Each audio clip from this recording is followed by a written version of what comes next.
Today, I'm going through the plot of the first book in the Ruinous trilogy, Butcher and Blackbird by Brynne. Book opens, one of our main characters is trapped in a cage, there's a dead body outside of the cage, and our second main character enters the room. So our main character that enters the room identifies himself as the Butcher, a serial killer known in the Boston area, but his real name is Rowan. The woman in the cage is reluctant to share her identity, but she doesn't want to get left in the cage. So she tells him that she's a serial killer known as the Orb Weaver, but her real name is Sloane. And they both have some Dexter type of ethics system where they're only killing other serial killers, which explains the dead body on the ground.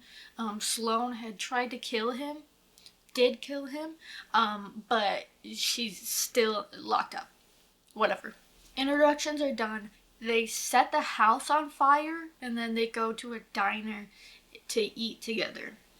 While they're there, they decide that they're going to have a yearly competition, an annual competition, to see who could kill a designated victim first. To do this, one of Rowan's brothers, his name is Lachlan, will give a general MO in vicinity of another serial killer and then just send them the deets and then they go.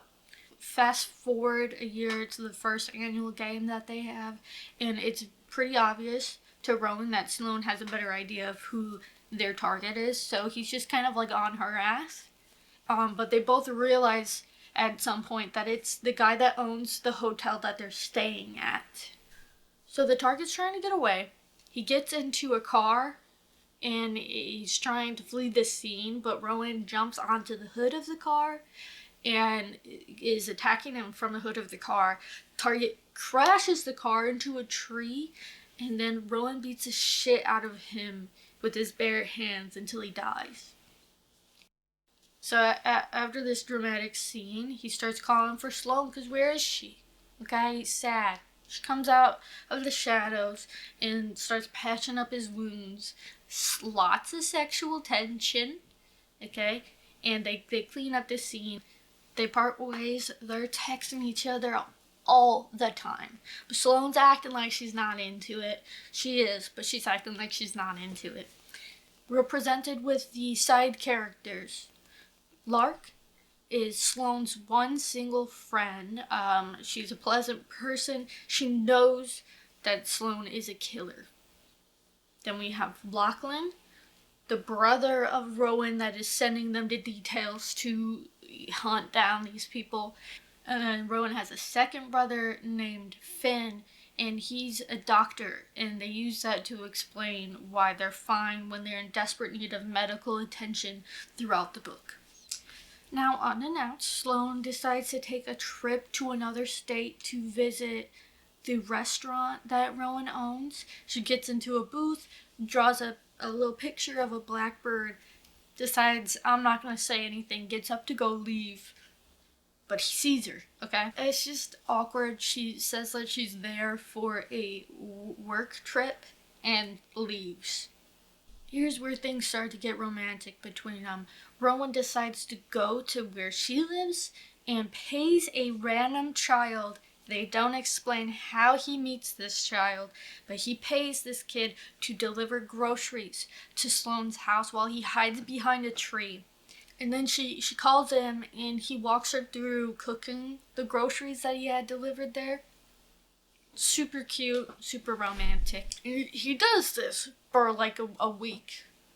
We're on to target number 2. Rowan shows up and finds Sloane talking to some old guy. She's flirting with him, so he assumes that's the target, and he's right. So he starts bothering them. He's in the conversation now. The man invites both Sloane and Rowan to a dinner at his house the following night. They say yeah. They're having dinner at this guy's house, and there is another person named David that is serving them the food. Sloane's like, okay, he's been lobotomized, I guess. The host is a real food snob, but they're in luck because Rowan's also a chef. So they're just yapping about this food, and apparently the host is a cannibal. That's what his crime is that they're hunting him for. He's just killing and eating people. Sloane's trying to communicate that with Rowan, but he's blissfully unaware, so he is eating the food, which is it's human food. And by that I mean that it's made of humans. It's not meant for humans. I have some wine. Sloane's not drinking it because she's assumed it's spiked. It's spiked. Rowan's still drinking it anyways, and he passes out. By the time he wakes up, Sloane already has this guy tied to a chair, eyeballs gone, the whole thing, okay? And she kills the guy. But we still have Lobotomy David, right? So she, as a reward for winning the competition, she asks Rowan to take in David and just use him as a servant, I guess. He's gonna work at the restaurant. He's cleaning the dishes. But he's still around. He's okay. They go home. Competition's over. Some months later, Rowan invites Sloane to a fancy event. A gala. Something. Okay? So she goes. She's all dressed up. They're at this dance. It's super romantic, but then it turns out that he had plans that they were going to kill some guy that's also at this event together. She's upset because she totally misread the situation. She thought this was romantic, and now she's upset because he was just planning on killing some guy. Rowan realizes this miscommunication, but he's still on board. You know, he's like, okay, so he goes in for the kiss, but then his phone rings, as it does, and he's gotta go immediately. So they don't kiss, they leave, okay? She goes back home. They don't see each other again until the next year's competition, and they're basically just hunting the Texas Chainsaw Massacre guy. It's almost a 1-for-1. One of them enters the house from the front, one of them enters the house from the back, but they're going in there at the same time, okay? So Sloane's walking through the house, and then she finds a mummified body. She assumes this body is the Chainsaw Man's mom, and it is, okay? But she keeps going. She's walking through the house, and she comes across this room that's full of monitors, and she realizes this house is under surveillance. This guy knows the two of us are here. So what does she do? She starts screaming. She's like, oh my gosh, Rowan! He's fine. Chainsaw guy finds her, drags her to a cage, she's in there. There's another girl already in the cage. She's just there, okay? So the Chainsaw Man didn't take Sloane's phone, and she still has full signal, so she just texts Rowan and was like, hey, he knows we're here, but also I'm stuck in a cage, help me out. Rowan somehow finds the cage almost immediately, and he has an axe, breaks down the wall, helps Sloane out of the cage, out of the pit, I guess, but leaves the other girl in there. She's begging for help, and he says, shut up, bye. And they leave her in there, okay? Oh, Rowan's basically inspecting Sloane's body. Her shoulders dislocated. She's got a Carhartt boot footprint on her forehead. She's beat up. So logically, they start making out. The moment's ruined pretty quick because then they hear the woman they just ditched in the cage running away, screaming from the Chainsaw Man. And Rowan's like, hold on, watch this. And he grabs the axe from earlier and waits for them to run past. He swings the axe at the chainsaw. And this works. Chainsaw Man is down. He's beating him up. Sloane's like, hold on, wait. Let me go get something. I want in on this, okay? So Sloane leaves the room, comes back with the mummified mummy. Mummified mummy mommy. Sloane leaves the room, comes back with mummy mommy, and is just tormenting Chainsaw Man. Guy dies from a heart attack because he's so scared. And then they burn this house down. Another target dead. They leave. The woman that was in the cage just ran away. I guess she's fine. You might recall she's very beaten up. So once they leave here, they go to Rowan's brother's house, Finn, the doctor, so that the guy can fix her up. But when they get there, there's some random girl there with crutches, and she's threatening him and was like, "You did this to her," whatever. So he's like, "Nah, I'm Finn's brother. Call him up, and you'll see." So the woman with crutches confirms Rowan's identity by making him tell her his childhood nickname, which was Shit Flickered. They don't explain that at all. So Dr. Brother comes home, fixes her up, but obviously she's still really injured, so naturally they have a 50-page sex scene around this point. To supplement for that missing content, I am going to share some excerpts from the book. The next day, I come back. I wait behind the tree as the kid delivers the bag of groceries. He earns another $100. Sloane calls me, and we make roasted feta, shrimp, and polenta. On the third day, I hide behind a different tree, a little closer to the house where I can hear her when she opens the door. Sloane peppers the kid with questions, but he holds out. Gotta hand it to him. He's pretty dependable. When I peer from behind the trunk, I can see her frustration, but she clearly doesn't want to freak the kid out either. My lip trembles in the mirror. More tears well in my eyes. Eggplant, I say, my voice tremulous. It's the worst vegetable. Did you know it was a rump roast? I tortured Thorsten until he told me I had to dig human ass out of your mouth. Was it your own shit you flicked? Or someone else's? Regularly? Butcher, it says beneath the photo I chose for Rowan's profile. A single, steaming sausage on the end of a barbecue fork. I decide not to unpack the various reasons I chose that picture and resort to visualizing myself stabbing him in the dick with the fork instead. I bet it's such a pretty dick, too, just like the rest of them. Big thank you to Jake from the Not So Late Show for doing that for me. They're in a relationship now. Sloane moves in with Rowan and they get engaged. Things are going good until it gets a little tense because Rowan's opening a second restaurant and it's not going great. They have a little argument, but Rowan asks Sloane to meet him at one of the restaurants that he has because something's gone wrong and he has to go fix it. She says yeah. So they part ways and Rowan goes to the restaurant. It's closed, obviously, but when he walks in, David, the lobotomy guy, is just there. He's there, and Rowan's like, what the hell? Somebody was supposed to drive him home. He can't drive, he's had a lobotomy. So he's like, David, what are you doing here? But he doesn't respond because he never responds. He doesn't say anything. But Rowan's like, I'll be right back. I gotta go fix something.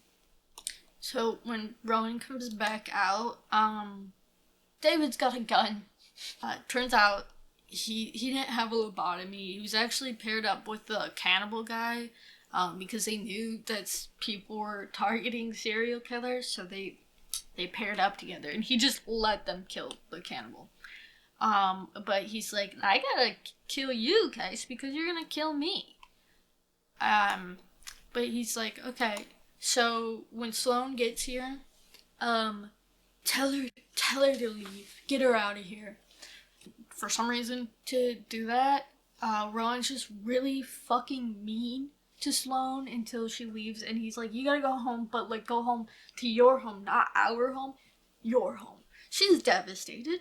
So she runs back to their place to get ready, pack up her stuff, and leave. But she pieces together that something's gone wrong because he made some comment about the dates.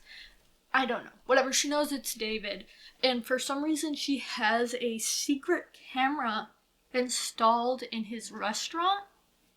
And she looks at it, sees what's happening, and she calls Rowan's brother and is like, I need you to meet me at the restaurant. And she's running there. We cut back to Rowan and David, and David's got Rowan tied up. He's eating little strips of his flesh. And David's like, actually, I wasn't originally a cannibal, but like I got into it with that guy. And he's yapping, he's talking about all this weird stuff about Sloane.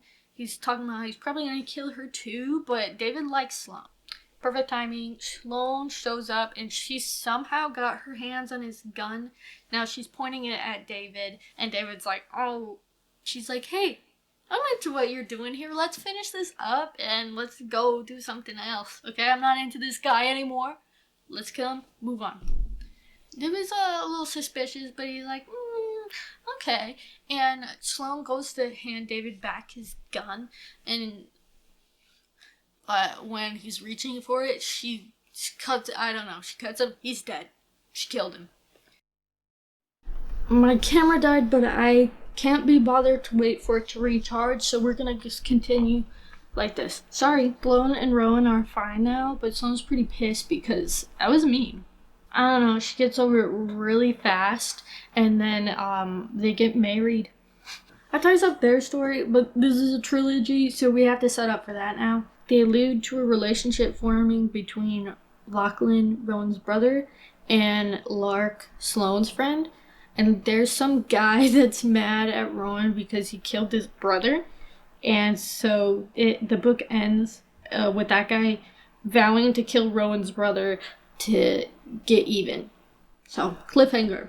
This book was published on October 10th of 2023. 7 months later, June 4th, 2024, Leather and Lark came out, which is the second of this Ruinous trilogy. And now the third one, another 7 months later, is supposed to come out in February. It's called Scythe and Sparrow. So we have 7 months in between all of these books. Is that enough time to write a book? Is that enough time to write a book well? With books that are so deep like this, I tend to look at other reviews before I form my own opinions. So I'm going to go and show you a couple of those. Ellie Gomez gives 4 stars, did not disappoint. Yada yada yada. I loved Sloane. I found her to be a refreshing FMC. I enjoyed her wit and how brazen she could be, while also being a bit shy guarded. I was able to really connect with her. Utterly obsessed with Rowan. He is an absolute dreamboat. He was giving dominant, possessive daddy energy while also being the sweetest lover boy. My only wish would be to have gotten a little more on Sloane and Rowan's backstory. Amara gives 1 star. Absolutely horrendous book. Disappointment, unpublished. Book Talk Cutie Pie gives 5 stars. He's a 10, but he accidentally becomes a cannibal in front of you and you have to scrape it off his tongue after he passes out. I was legit dead at that scene. I give this a solid 5 stars, and on top of the spicy scale, well, let's just say hand, necklaces, and dragon roleplay has me giving this 4 peppers. Highly recommend this book and can't wait for Leather and Lark. Venus gives 1 star. Is everyone being held at gunpoint to act like this book is good? WTF. An alarming amount of the reviews were very positive. So the reviews for this were a majority positive. I thought it had a lot of plot holes, but I don't think that's what people are reading it for. And there are some things that I just got so hung up on that I couldn't let it go. Doesn't matter what kind of piercing she has. No. But when you describe it for like 3 pages and I still can't understand what you're describing, it's gonna throw me out of it. Yeah, 5 out of 10. Bye.